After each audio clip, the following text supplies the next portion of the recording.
Di bulan Agustus ini yang perlu kita perkuat adalah bersyukurnya atas nikmat yang sering kali kita lupakan, yakni nikmat. Bismillahirrahmanirrahim. Assalamualaikum warahmatullahi wabarakatuh. Alhamdulillah alladzi waffaqa man syaa'a min khalqihi bifadlihi wa karamihi wa khadala man syaa'a min khalqihi bimasyiatihi wa 'adlihi. Allahumma fashalli wa sallim wa barik ala habibina wa maulana Muhammadin wa ala alihi wa ashabihi wa mawalah, amma ba'd. Subhanaka la ilma lana illa ma 'allamtana innaka antal alimul hakim. Rabbi zidna ilman warzuqna fahman. Allahumma anfa'na bima 'allamtana wa 'allimna bima yanfa'una, amin ya rabbal alamin.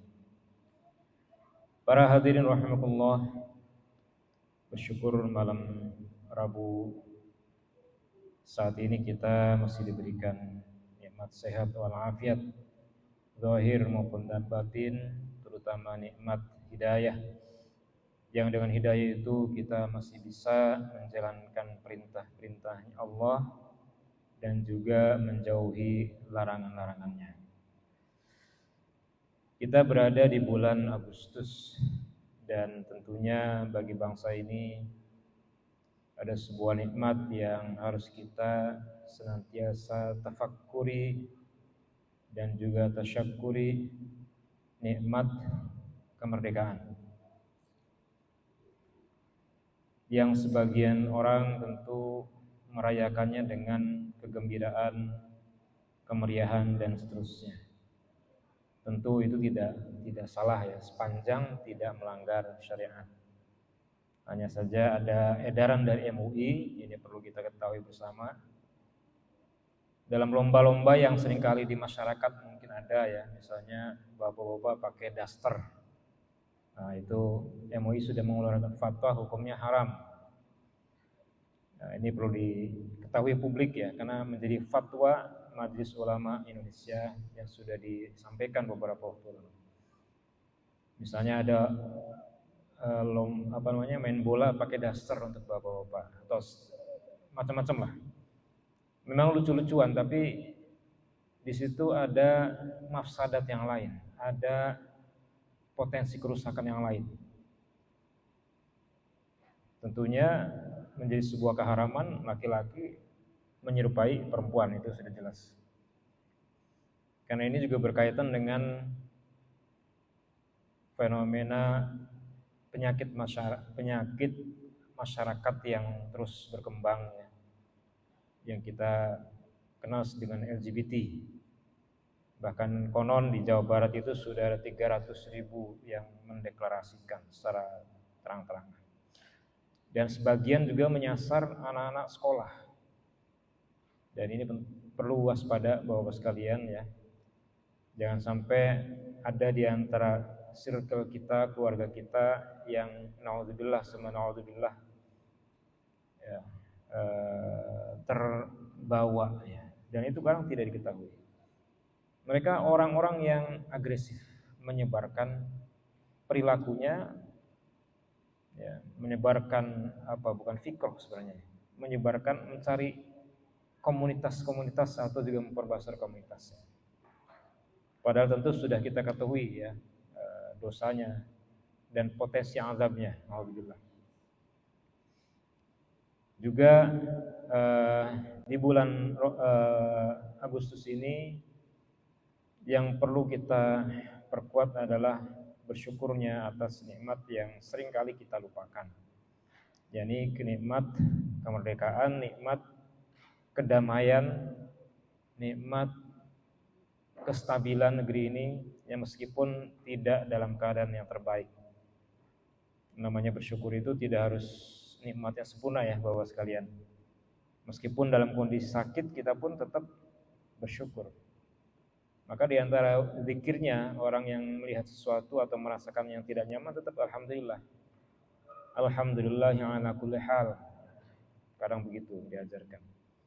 melihat sesuatu, merasakan sesuatu, mendapati sesuatu yang mungkin tidak sesuai dengan ekspektasinya, tetap memuji Allah. Alhamdulillah, segala puji bagi Allah ala kulli hal, dalam segala keadaan. Begitupun bagi yang membaca kunut tiap subuh pasti diucapkan falakal hamdu ala ma qadait. Puji, segala puji bagimu ya Allah atas apa yang sudah Engkau tetapkan. Jadi baik maupun buruk tetap kita syukur. Begitupun negeri ini yang dalam keadaan yang belum baik-baik saja tetap harus bersyukur, tentu tanpa menghilangkan perbaikan-perbaikan. Tentu sesuai dengan kapasitas kita, ya ada kalangan yang punya kewenangan untuk memperbaiki. Kita hanya sebagai rakyat saja. Maka mentasyakuri itu bukan semata-mata slogan NKRI harga mati. Kenapa kita tidak tingkatkan menjadi NKRI harga hidup ya? Seolah-olah ya tentu tidak salah juga. Walhasil bahwa kita harus menghayati, mencintai negeri ini bukan semata-mata dalam tataran emosional semata, tapi juga bahwa dia adalah bagian dari perintah agama. Mencintai negeri itu bagian dari perintah agama. Dan ini bukan diada-adakan, tapi memang ada dalilnya Bapak sekalian. Maka sedikit sebelum nanti rutinan tabarukan dari Nasional Ibad ya, sebelumnya kita sedikit membahas tentang apa itu dalil kita menjadi warga negara yang baik, mencintai negeri ini dengan tulus. Bukan mencintai negeri ini hanya sebatas ketika ada kemanfaatan atau kebaikan yang kita dapati secara langsung. Sebagaimana para pahlawan terdahulu, mereka tidak mendapatkan apapun. Bahkan mereka mengorbankan jiwa, raganya, dan seterusnya. Tapi atas sebuah keyakinan bahwa negeri ini kalau tidak dipertahankan, maka anak cucu mereka akan dalam keadaan yang lebih buruk tentunya.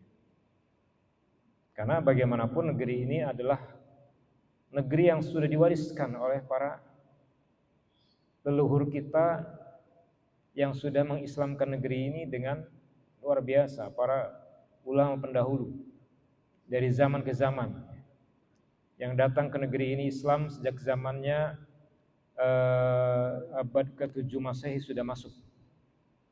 Karena kalau kita pelajari di sekolah ya, itu ada bahasa, ada narasi bahwa Islam masuk ke Nusantara ini adalah perannya dari Persia, pedagang Persia dan Gujarat. Sekitar tahun 1000, di atas 1000 Masehi. Padahal beberapa literatur yang sebenarnya justru lebih jauh menunjukkan Islam masuk Nusantara lebih awal, abad ke-7. Berarti di zaman salafus saleh, di zaman sahabat pun, zaman tabi'in sudah ada. Nah, di antaranya apa? Di antaranya adalah sebuah artefak ya. Adanya surat menyurat dari seorang raja di Nusantara, raja besar. Kalau kita baca sejarah sedikit, karena Bapak sekalian belajar sejarah itu penting sekali. Karena kita perlu apa? Mengetahui kebaikan-kebaikan generasi terdahulu supaya apa? Menjadi pelajaran. Ataupun sebaliknya, mengetahui keburukan di masa lalu supaya terhindar dari di masa yang akan datang. Itu ada surat menyurat dari seorang raja Sriwijaya. Kita tahu bahwa Nusantara ini ada dua kerajaan yang besar, Sriwijaya dan Majapahit. Sriwijaya itu sekitar 700 tahun. Maaf, 500 tahun. Tapi luasnya itu adalah luas yang mencakup teritori kelautan. Jadi kalau sekarang rame di Iran ada Selat Hormuz yang melintas harus bayar pajak atau apalah ya. Nah, zaman dulu nenek moyang kita, mungkin ada yang dari Palembang atau sekitarnya ya. Karena pusatnya Sriwijaya itu di Palembang.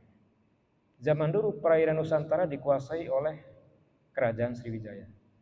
Jadi para pedagang-pedagang dari luar ketika masuk, itu bayar semacam apa ya biaya lah.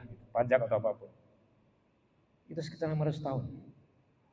Kemudian setelah itu generasi Majapahit ya, lebih luas lagi secara geografis, mencakup sampai ke Vietnam, Kamboja dan seterusnya. Nah, salah satunya Raja Sriwijaya itu sekitar tahun 700-an itu berkirim surat kepada Khalifah Umar bin Abdul Aziz. Khalifah bin Abdul Aziz itu bahkan digelari sebagai Khalifah Rasyidin, Khalifah Rasyidah yang kelima, karena di antara khalifah yang adil. Kita tahu bahwa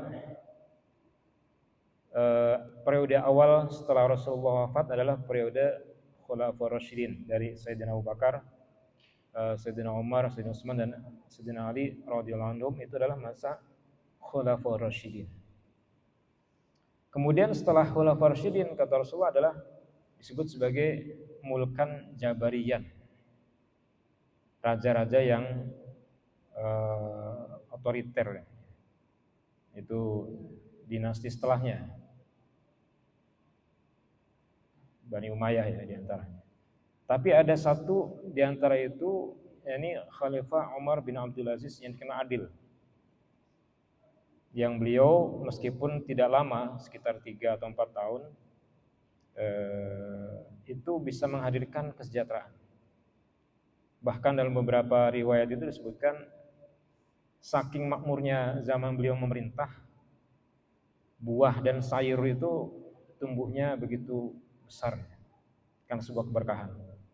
Misalnya kalau kita lihat di sini mentimun segede mungkin sekitar 2 jari ya. Itu perumpamaan aja. Nah, di zaman Khalifah Umar bin Abdul Aziz itu sangat besar. Kemudian sampai juga ketika ada dana zakat, kesulitan untuk mencari penerimanya, mustahiknya, karena sudah jarang orang-orang termasuk fuqara masakin. Nah, di zaman itu Indonesia diperintah oleh Raja Sri Indawarman, raja terbesar Sriwijaya waktu itu. Yang menarik adalah bahwa surat itu sampai sekarang masih ada di sebuah museum, di Museum Oxford ya, di Inggris. Bunyinya adalah tentang permintaan untuk dikirimkan muallim, dikirimkan guru ngaji, guru pengajar agar mengajarkan kepada rakyat tentang Islam. Tentu dengan memberikan bingkisan, upeti dan seterusnya ya. Itu minta dikirimkan muallim. Nah, permohonan itu tentu karena sebuah dampak dari interaksi sosial. Zaman itu, sejak zaman sahabat disebutkan sudah ada para saudagar-saudagar pedagang yang datang ke Nusantara, saudagar-saudagar Muslim yang datang ke Nusantara. Mereka datang tentu dengan budaya baru ya, dengan segala keindahannya. Mungkin bajunya juga tentu bagus, tertutup rapi, wangi, ramah, banyak sedekah, banyak memberikan kedermawanan. Sementara dalam budaya Nusantara waktu itu, yang laki-laki masih bertelanjang dada dan seterusnya. Keramahan, kehangatan dan dakwah dari para saudagar Muslim itulah yang kemudian memikat hati Sri Indrawarman, sehingga minta dikirimkan muallim. Nah, itu awal atau gelombang pertama. Kemudian bergelombang-gelombang, ada dikirimkan lagi dari Persia, itu sekitar sekian ribu orang ya, dikirimkan juga. Mungkin itu fase Persia. Kemudian juga ada gelombang dari Cina, ya, Tiongkok. Termasuk diantaranya dalam ekspedisi Laksamana Cheng Ho, ya, salah satu jenderal perang di zaman dinasti Ming. Ya. Karena di zaman dinasti Ming itu kerajaan memberikan ruang yang banyak kepada para jenderal-jenderal Muslim. Nah, tentu berikutnya adalah gelombang-gelombang yang disebut sebagai Wali Songo, sekitar tahun 1400 Hijriah. Yang di zaman Wali Songo itulah percepatan dakwah Islam begitu masif sampai kemudian Islam menjadi agama yang mayoritas. Yang tadinya agama Nusantara ini di kalangan elit ya, kalangan kerajaan Hindu Buddha, dan di kalangan masyarakat umum ada beberapa agama asli. Ada yang disebut sebagai Kapitayan di Jawa. Ada juga Sunda Wiwitan mungkin di daerah Jawa Barat. Ada Kaharingan ya di daerah Kalimantan dan seterusnya.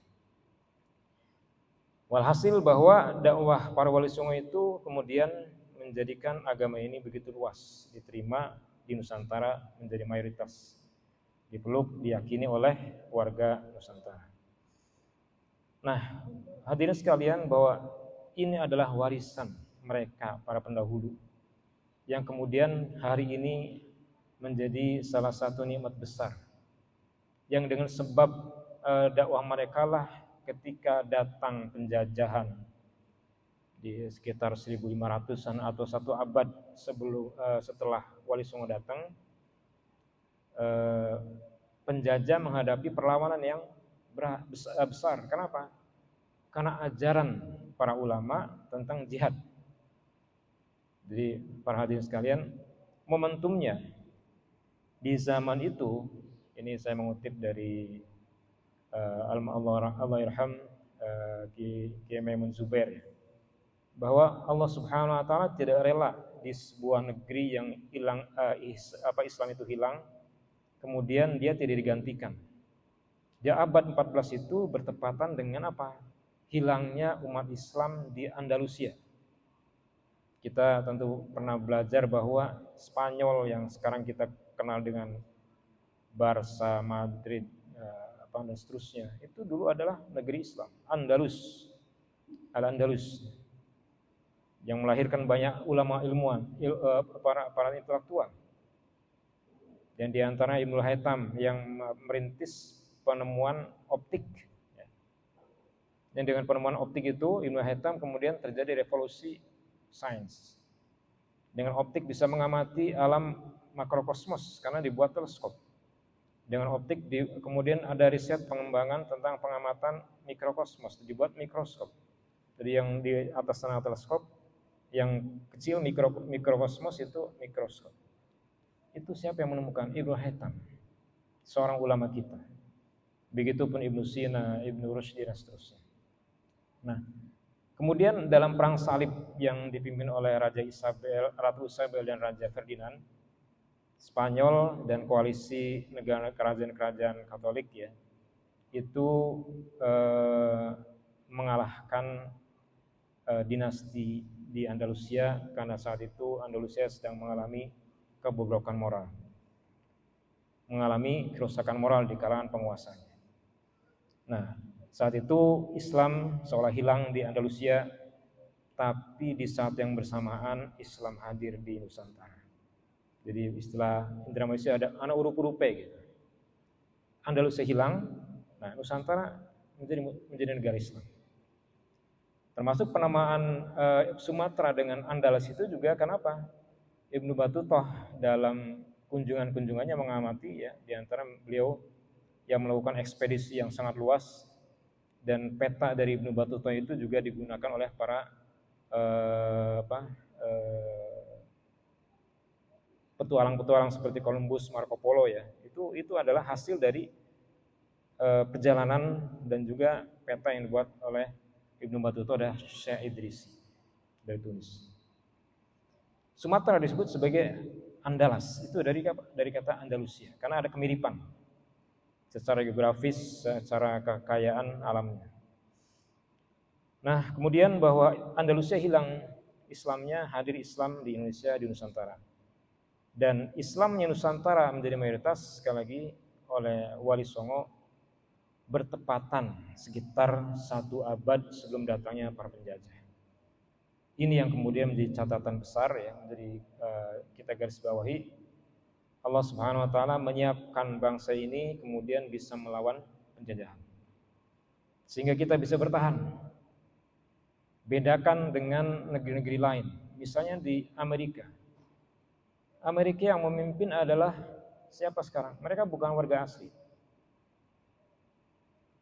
tapi atas kedatangan orang-orang dari Eropa, dari Spanyol, ya, Columbus. Warga aslinya hilang. Orang Indian yang warga asli hilang. Jadi orangnya orang asing, pendatang, bahasa pendatang, budaya pendatang. Australia, siapa yang memimpin? Juga bukan warga asli. Aborigin itu sudah hampir hilang, yang tadinya jutaan. Nah, beda dengan Indonesia. Sampai saat ini, meskipun sekali lagi bahwa kita belum ideal, masih banyak kekurangan, tapi minimal yang berkuasa di negeri ini masih orang Indonesia asli, masih bahasa Indonesia asli, masih orang Indonesia asli, bukan orang asing, masih orang Islam. Meskipun ya kita berdoa semoga Islamnya semakin baik. Jadi ini adalah sekali lagi warisan para pendahulu kita yang mengislamkan Nusantara ini dengan perjuangan yang luar biasa. Kemudian dengan ajaran Islam itu jihad fisabilillah selama 350 tahun kita berjuang melawan penjajahan. Kenapa di Amerika pribuminya hilang? Kenapa di Australia pribuminya hilang? Padahal sama saja mereka dulu adalah orang-orang yang suku-suku yang kuat, mereka biasa berperang. Karena yang membedakan adalah bahwa Indonesia hadir keimanan yang kemudian melahirkan tentang perintah jihad. Dengan jihad itulah maka kita bisa bertahan dan bahkan mengalahkan penjajah. Hadirin rahimahullah, maka ketika ada makalah ungkapan yang mungkin pernah terdengar ya, hubbul waton minal iman, itu kan ungkapan yang pernah kita dengar mungkin. Mencintai negeri itu adalah bagian dari keimanan. Di kalangan pesantren itu masyhur ya. Nah, itu bukan hadis, tapi adalah ungkapan atau makalah yang merupakan tafsir dari ayat Al-Quran. Nah, ini sebagai dalil ya. Kalau ditanya apa dalilnya cinta NKRI, jadi kita harus bisa menjelaskan kepada anak-anak kita, keluarga kita, menanamkan nasionalisme. Yang pertama dalil dari Al-Quran bisa kita lihat dalam surat Al-Qasas ayat 85. Al-Qasas ayat 85. Ayat ini di kalangan sebagian kaum santri atau kiai itu sebagai doa. Doa agar yang pernah haji atau umroh kembali lagi ke sana. Karena sebabun nuzulnya adalah ketika Rasulullah hijrah, beliau ketika hijrah dalam perjalanan beliau bergumam, al-watan, al-watan. Apa makna al-watan itu? Tanah air. Al-watan kalau menurut Imam Al-Jurjani maknanya al-watan itu apa? Al-watan al-asli, tanah air. Apa maknanya? Maulidur rajul, tempat di mana seseorang dilahirkan. Itu tanah air. Atau juga baladun alladzi fihi, negeri di mana dia tinggal. Jadi tanah air itu atau al-watan al-asli adalah maulidur rajul, tempat dilahirkan atau seseorang tinggal. Jadi ada orang mungkin dilahirkan di Indonesia tapi kemudian menjadi tinggal di negeri lain, menikah dengan bekerja di negara lain dan tinggal di sana. Ya, dua-duanya berarti tanah air. Rasulullah bergumam al-watan al-watan saking merindukan kembali ke Makkah ketika beliau hijrah. Kemudian Allah Subhanahu wa taala melihat kekasihnya Rasulullah menginginkan kembali pulang. Ya, ketika hijrah itu Allah Subhanahu wa taala menurunkan ayat surat Al-Qasas ayat 85. A'udzubillahi minasyaitonir rajim. Innalladzi farada 'alaikal Qur'an laradduka ila ma'ad. Innalladzi farada 'alaikal Qur'an. Sesungguhnya Allah yang sudah memfardukan kepadamu Al-Qur'an, wahai Muhammad, laradduka, pasti akan mengembalikanmu ila ma'ad, kepada tempat asal. Nah, ini al-ma'ad maknanya adalah tempat asal, tempat kembali atau tempat asal. Sebagian ulama ada yang menafsirkan al-ma'ad adalah hari akhirat. Karena kembali kepada Allah Subhanahu wa taala, atau kematian. Atau kiamat. Tapi di antaranya ada tafsir dari Imam Ar-Razi dalam tafsirnya Mafatihul Ghaib. Beliau menyampaikan makna al-ma'ad di sini adalah Makkah. Karena sesuai dengan asbabun nuzul ayat tadi, bahwa Rasulullah ketika itu sedang hijrah, berpindah dari Makkah ke Madinah, beliau mengucapkan al-watan, al-watan. Apa artinya watan? Tanah air. Saking beliau merindukan apa? Merindukan Makkah, tempat beliau dilahirkan. Kemudian Allah menjawab dengan tadi, innalladzi farada 'alaikal Qur'an laradduka ila ma'ad. Jadi ini sebagian ulama mengajarkan doa ya, supaya yang umroh bisa kembali lagi. Karena maknanya dengan apa? Menghayati kembalinya Rasulullah ke Makkah. Nah, ayat ini kemudian terbukti ya. 8 tahun kemudian, kalau awal hijrah berarti penanggalan hijrah itu kan ditandai dengan hijrahnya Rasulullah di zaman Sayyidina Umar bin Khattab. Dimulai penanggalan hijriah. Nah, tahun ke-8 hijriah terjadi namanya Futuh Makkah. Nah, Futuh Makkah ini adalah pembuktian atas janji Allah, la radduka ila ma'ad. Allah pasti ya, lamut taukid. Allah pasti akan mengembalikanmu kepada tempat asal. Jadi Makkah. Demikian kira-kira. Nah, menurut Imam Ar-Razi tadi bahwa makna al-ma'ad adalah Makkah yang kemudian Rasulullah ya, dibuktikan dengan apa? Futuh Makkah. Membebaskan Makkah dengan sebab mereka kaum Quraisy, ya, pembesar Quraisy ingkar janji atas perjanjian Hudaybiyah. Yaitu panjang lagi kisahnya. Intinya adalah kafir Quraisy ingkar janji, maka Rasulullah dengan sekian ribu sahabat, 10.000 sahabat itu datang ke Mekah untuk membebaskan.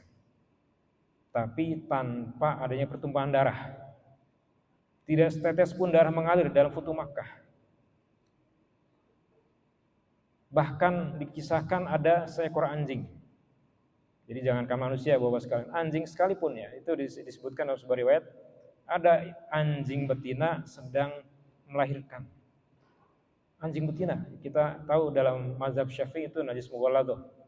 Kalau dalam mazhab Hanafi dan Malik tidak termasuk najis. Maka di sana di Turki, di negara Arab lain itu anjing biasa seperti kucing.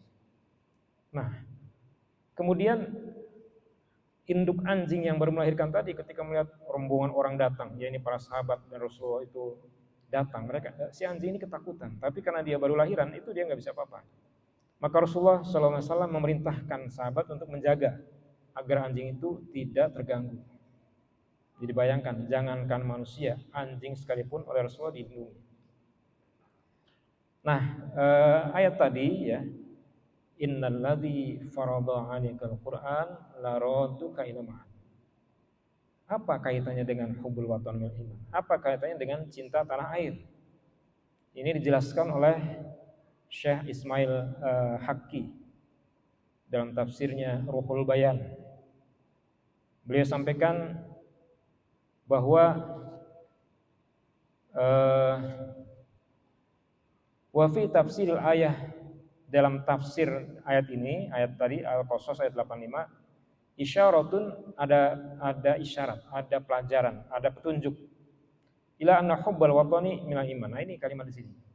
Anna hubbal watani minal iman. Sesungguhnya mencintai negeri itu adalah bagian dari keimanan. Jadi sekali lagi kalimat hubbul watan minal iman. Mencintai negeri, bagian dari keimanan itu adalah makalah atau ungkapan dari Syekh Ismail Haqqi dalam tafsir Ruhul Bayan ketika menafsirkan surat Al-Qasas ayat 85 yang berbunyi innal ladzi farada 'alaikal Qur'an la radduka ila ma'ad. Jadi di sini mudah-mudahan bisa ditangkap. Kemudian Sayyidina Umar mengatakan laula hubbul watani, kalaulah bukan karena cinta negeri, la kharuba baladus. Kalau tidak ada cinta negeri, cinta tanah air, maka negeri-negeri yang rusak itu, yang gersang itu tidak terkelola. Negeri yang gersang, negeri yang tidak makmur itu tidak terkelola. Fa bi hubbil awtan, dan dengan sebab mencinta negeri, umiratil budan, negeri-negeri dibangun, dimakmurkan. Itu penjelasan tentang tafsir ayat 85 surat Al-Qasas. Kemudian dalil kedua adalah dari hadis Rasulullah SAW. Ini hadis riwayat Imam Bukhari ya, hadis sahih. Diriwayatkan Imam Bukhari, Ibnu Hibban dan Imam Tirmidzi. Dari sahabat Anas. Dari sahabat Anas. Kana idza qadima min safarin. Ketika Rasulullah kembali dari sebuah perjalanan, entah berperang atau sebuah ekspedisi apa ya. Fa nadhar ila judratil Madinah. Rasulullah baru pulang dari safar dalam sebuah perjalanan, pulang kemana? Ke Madinah. Kemudian beliau nazar ila judratil Madinah, melihat dinding-dindingnya. Dari dinding-dinding kota Madinah, dari kejauhan sudah tampak oleh Rasulullah. Maka bagaimana? Adha'a naqatahu. Beliau mempercepat langkahnya. Wa in kana 'ala dabbatin, kalau mengendarai unta maka harrakaha, digerak-gerakkan. Mungkin dengan kakinya atau dengan apa ya, digerakkan dengan tali pacunya. Min hubbiha, saking ingin sampai cepat, min hubbiha karena apa? Hubbiha, saking mencintai Madinah. Jadi kalau yang ayat tadi tentang kecintaan pada Makkah di mana beliau dilahirkan, hadis ini tentang kecintaan kepada Madinah di mana beliau tinggal. Nah, tentang hadis ini dijelaskan oleh Ibnu Hajar Al-Asqalani ya, dalam kitab Fathul Bari, syarah Sahih Bukhari tentunya. Apa kata Ibnu Hajar Al-Asqalani? Wa fil hadis dalalatun. Dalam hadis tadi tentang Rasulullah ketika pulang ke Madinah segera ingin sampai mempercepat kudanya atau untanya, itu ada sebagai petunjuk ala fadlil Madinah. Yang pertama tentang keutamaan Madinah. Kemudian yang kedua wala masyru'iyati hubbil watani. Dan diperintahkannya, disyariatkannya mencintai tanah air, wal hanini ilaihi, dan juga merindukannya. Nah, ini semakin konkret ya. Jadi menurut Ibnu Hajar Al-Asqalani, gambaran Rasulullah ketika akan pulang Madinah kemudian mempercepat ingin sampai, itu ada dua pelajaran. Pertama tentang fadlul Madinah, keutamaan kota Madinah. Kedua adalah masyru'iyatihi, disyariatkannya apa? Masyru'iyati hubbil watani, disyariatkannya mencintai negeri, wal hanini ilaihi, merindukannya. Jadi ini konkret saya pikir ya. Ini dalil yang sangat jelas. Jadi dalil pertama surat Al-Qasas 85 tentang Rasulullah merindukan Makkah. Dalil kedua adalah dari riwayat Imam Bukhari tentang Rasulullah ketika akan sampai Madinah, beliau segera mempercepat ketika sudah akan sampai. Ini pelajaran tentang keutamaan Madinah sekaligus disyariatkannya mencintai negeri atau tempat tinggal. Maka Bapak-bapak sekalian, kalaulah bangsa ini, para pembesarnya, para penguasanya, para pengambil kebijakannya betul-betul mencintai negeri, tidak akan terjadi namanya korupsi besar-besaran seperti saat ini. Korupsinya bukan hanya miliaran tapi triliunan, ratusan miliar. Mengerikan sekali. Yang kata mantan ketua KPK ya, Abraham Samad, itu dikutip oleh Mahfud MD. Kata beliau, kalaulah tidak ada korupsi di sektor tambang, berarti migas, nikel, timah dan batu bara, emas dan seterusnya. Kalau tidak ada korupsi di sektor tambang, maka seluruh penduduk Indonesia gratis kuliah, gratis sekolah dari TK sampai perguruan tinggi, seluruhnya. Nah, ini sekarang terjadi korupsi besar-besaran. Itu baru sektor tambang saja, belum lagi sektor kehutanan dan yang lainnya. Maka mencintai negeri dengan tulus, dengan penghayatan bahwa kita melanjutkan perjuangan para wali songo, bahwa kita melanjutkan perjuangan para pahlawan negeri, itu adalah bagian dari perintah agama. Tentu memaknai minal iman itu bukan berarti kalau tidak mencintai negeri menjadi kafir, bukan. Itu penafsiran terlalu jauh. Karena kita tidak dalam manhaj yang mudah mengkafirkan. Memaknai minal iman ini sebagaimana kita memahami hadis la yu'minu ahadukum hatta yakuna hawahu tab'an liman ji'tu bihi, dalam hadis arba'in. La yu'minu ahadukum, tidak beriman, bukan bermakna kafir, tapi tidak sempurna imannya. Siapa itu? Liman kana, orang-orang yang hawa nafsunya tidak mengikuti tuntunan Rasulullah SAW. Dan ini juga dalam konteks tadi ya, tentu minal iman adalah maknanya adalah bagian dari agama. Sehingga apa? Kita beragama ini tidak sekuler. Yang kadang kita sadari, yang membuat sekularisasi itu adalah kita sendiri. Islam itu seolah hanya sholat saja. hanya puasa, sedekah saja. Urusan sosial, ekonomi itu bukan dari Islam. Urusan politik bukan dari Islam. Itu namanya sekuler, memisahkan dunia dari agama. Padahal Rasulullah mencontohkan kepada kita semua itu ada dalam Islam. Islam itu syamil mutakamil. Islam ini ajaran yang komprehensif dan sempurna, mencakup semua kehidupan. Dari urusan kecil sampai urusan besar, urusan pribadi sampai urusan jamaah, urusan organisasi, urusan publik, urusan zahir maupun batin. Dan yang perlu kita ingatkan adalah bahwa jika negeri ini tidak dilakukan penegakan hukum, itu sumber kehancuran sebagaimana di Andalusia tadi. Sebagai penutup saya mengutip sebuah hadis Rasulullah dari dari Ummul Mukminin Siti Aisyah. Rasulullah bersabda, "Fa innama ahlakal ladzina min qablikum." Sungguhnya rusaknya generasi-generasi sebelum kalian adalah apa? Annahum kanu idza saraqa fihim asy-syarif, jika terjadi pencurian yang dilakukan oleh orang yang mulia, asy-syarif, tarakuhu, dibiarkan. Wa idza saraqa fihim ad-dhaif, tapi jika yang mencuri orang yang lemah, orang yang miskin, aqamu alaihil had, hukum dilakukan.